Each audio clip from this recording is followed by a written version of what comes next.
I listen to the words that come through Esther and Abraham, and it's been amazing. And I get in the vortex, and I feel it, and I know it, and I know so much of it is feeling our way.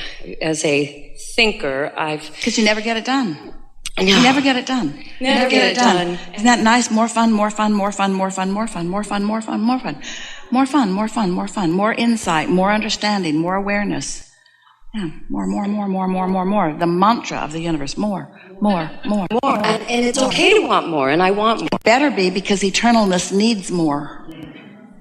Without more, there is no eternity. Dun, dun, dun.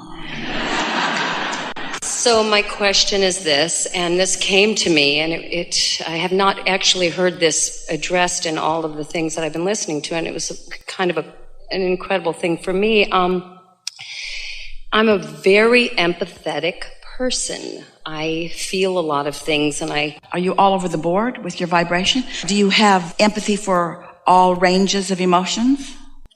Because if you do, you might want to do something about that, because the way you feel does equal your point of attraction. I know. And that, yeah.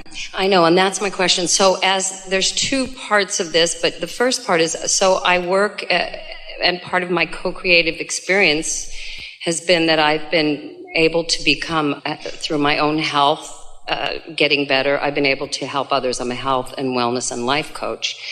And so I get to spend time with people every day in that kind of an experience. And also, I'm a mother, and I have 3 grown children. And there's this part of me that's very feeling part, very empathetic part, and with that, I'm able to really relate. Well, let's use some other words. Let's call you aware. Let's call you a sifter. Let's call you observant. Let's call you really good at step 1. You're evaluating.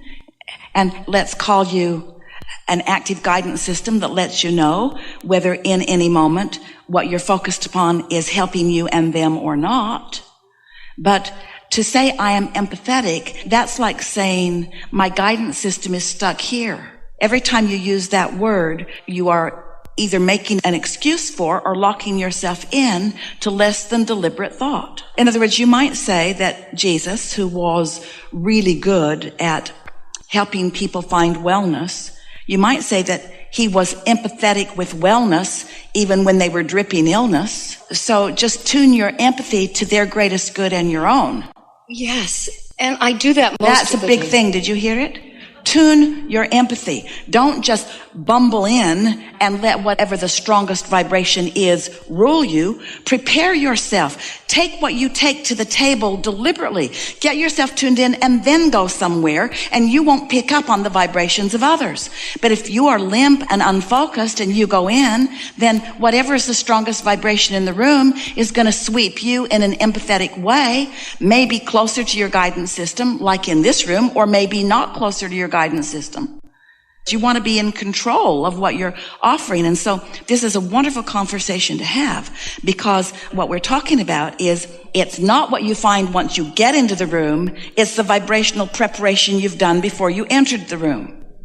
So, for example, if you've meditated, or if you've been basking, if you took a walk, if you've been making lists of positive aspects, if you've been appreciating so that you're tuned in, tapped in, turned on, when you walk into a room, there could be a lot going on in there that you wouldn't even sense, because they're on one vibrational frequency and you're on another. But if you blunder into the day, if you're worrying about what was going on yesterday, if you're complaining about this or that or the other, so you've tuned yourself there and you walk into a room, you're going to feel empathy for the lowest common denominator. Empathy is not a gift. It's a emotional response to vibration. And the question is, what have you done to prepare yourself? You are your highest vibration when you first wake up, because you've thought the fewest thoughts. There have been less resistant thoughts in your thinking, and so there's less resistance when you first wake up. And while you slept, any resistant momentum did slow down or subside altogether.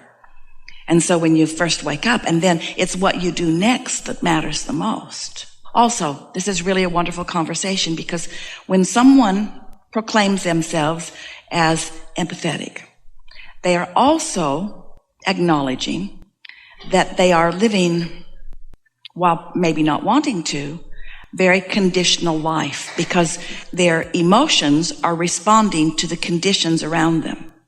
And since you can't control conditions around you, then you really don't have much control of the way you feel.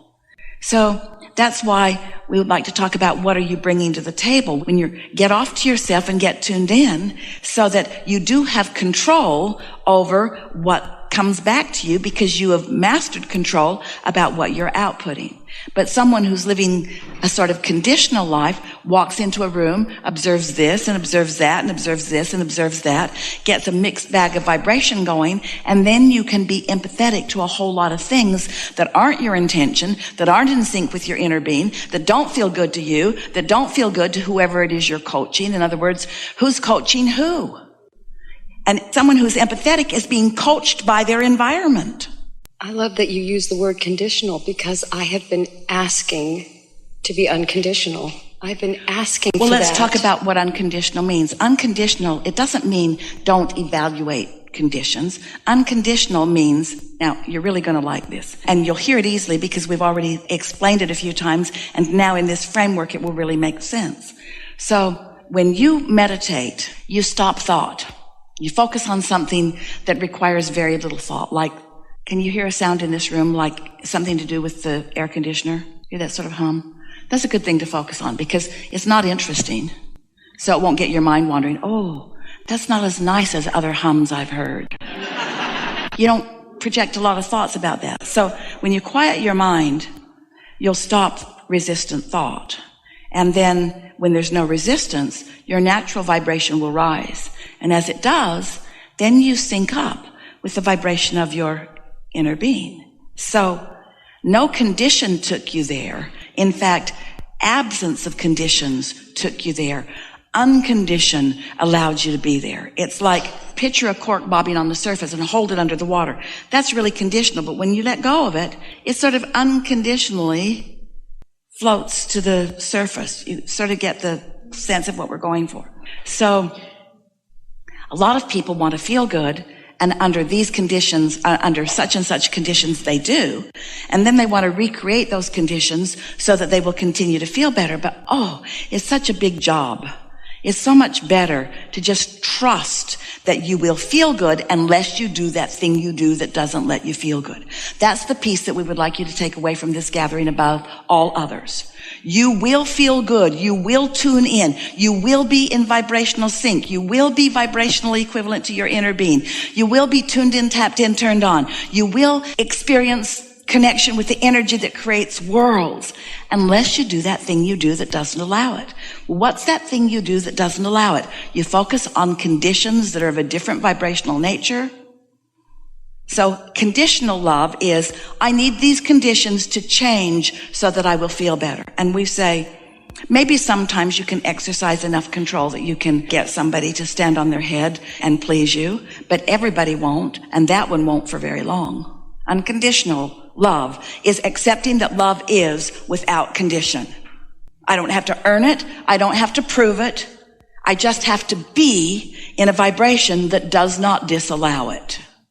That's the ultimate unconditional. And you'll get really good at it. And then you can roam around in all kinds of conditions that are really wonky and unpleasant, and they won't upset you because you've got such a habit of vibrational frequency that conditions just don't upset you. Because you've got something more going on. You've got connection with source energy. Helpful? Actually, you brought forth something that I have been wishing for, and I didn't even ask for that question. And it came. Well, that's because all the pieces of your question you've been putting in your vortex for a while. And even though you couldn't really articulate it as such, it was all right there and easy for us to see. And since we are not affected by your state of being, we were able to give it to you anyway. We always do. We give brilliant answers to every single question. But that doesn't matter. The question is, are you in the receiving mode to receive it? That's what's going on here. And you were, and you did. You see? So. Yeah. So for the feeling part, especially with the part of this that I desire so much to apply that unconditional part, is with my children that are grown, and that I feel that cord.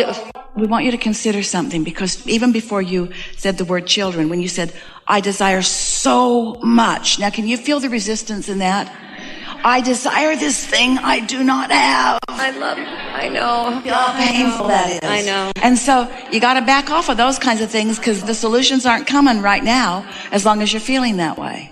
Here's the thing. If you practice alignment relative to the things that it's easy to feel alignment about, then in time, even the things that are not easy, you'll feel alignment about, because the alignment becomes what you're looking for, not the solution to the problem. Did you hear that? I can feel alignment relative to this and this and this and this and this, but not that. Well, then don't think about that. But it's the most important thing, we know, but don't think about that. But it matters the most to me of all other things put together. Start arguing for your limitations. Focus on the things that it's easy for you to feel alignment about, until that ease of alignment is what's dominant within you. And then your children will say to you, I don't think you love me as much as you used to, because you don't yell at me as much, you don't worry about me as much. They would be misunderstanding, wouldn't they? And then you could say to them, oh, I love you just as much. I'm just not blocking my love. And sometimes it's the blocking of love that makes you think it's love. Most people think love should hurt. If you love me, you'll give up stuff for me. If you really love me, you'll suffer for me. You'll prove your love for me with your suffering. And all you prove with your suffering is that you can block yourself from connection, which is what love is. Connection. Something more? No, that was beautiful. Really good. Thank you.